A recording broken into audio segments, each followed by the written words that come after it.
The brother has asked a question about he saw many wazifas and rituals on the YouTube, and so he's probably asking about there's many wazifas on the YouTube, and you know when somebody has a problem and they try to find the source, try to get a help from somewhere, where to get the help from.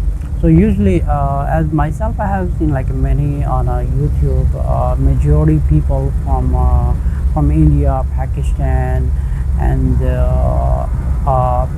majority many there are many peers and Maulanas and many people out there. So let us understand something over here. Are these people really have a knowledge to post their wazifas on YouTube to help other people, and how many percent is that being authentic, matching the Sunnah of the Prophet Sallallahu Alaihi Wasallam? As I've seen myself on YouTube, more than, I would say, 90% approximately is my own opinion. More than a 90 or 95% are totally fabricated, and it's all wazifas, and everything has to do with the shayateen. This has nothing to do with the Sunnah, this has nothing to do with the Quran, and there's a lot of peers, and their first intention is, let me tell you something, their first intention is to target those people who are had the disappointment of their life, of their hard work, or they're trying to achieve something, they are unable to do that, so they try to find the help from a YouTube, from a Google. They're trying to find a peer, and so what happens, they get in a hold of with someone who doesn't have a knowledge of Quran, who doesn't have a knowledge of Sunnah. Basically he has a knowledge of shayateen.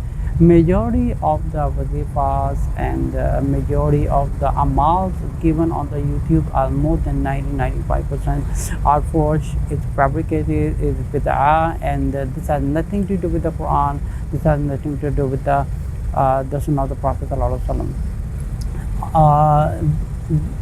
There is no doubt Quran is a shifa, and as much as we read and as much as we recite, it purifies our soul and purify our heart.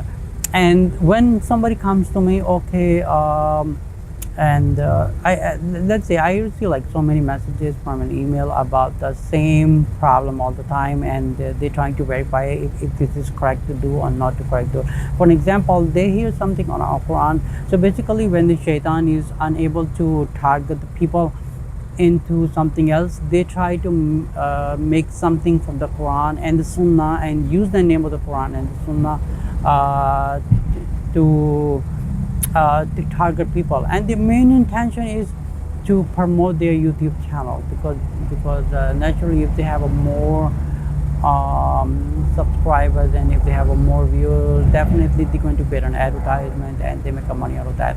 And the second target is what happens, I read like a lot of comments, they're trying to get contact information about the peer in the video, and then they try to get involved with them and tell them their problem.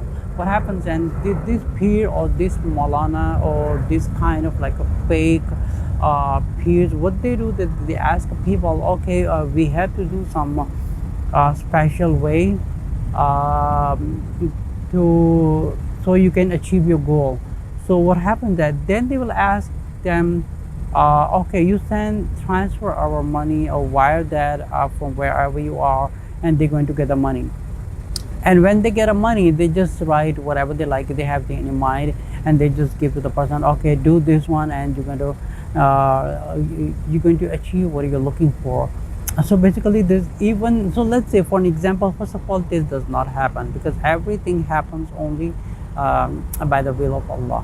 But for in case if they achieve their goal, so what happens that Allah takes away the iman from Allah subhanahu wa ta'ala from their heart, and Allah put their faith onto something fake, and Allah tells them, okay, you're going to just stick with them and you just follow them and you obey them.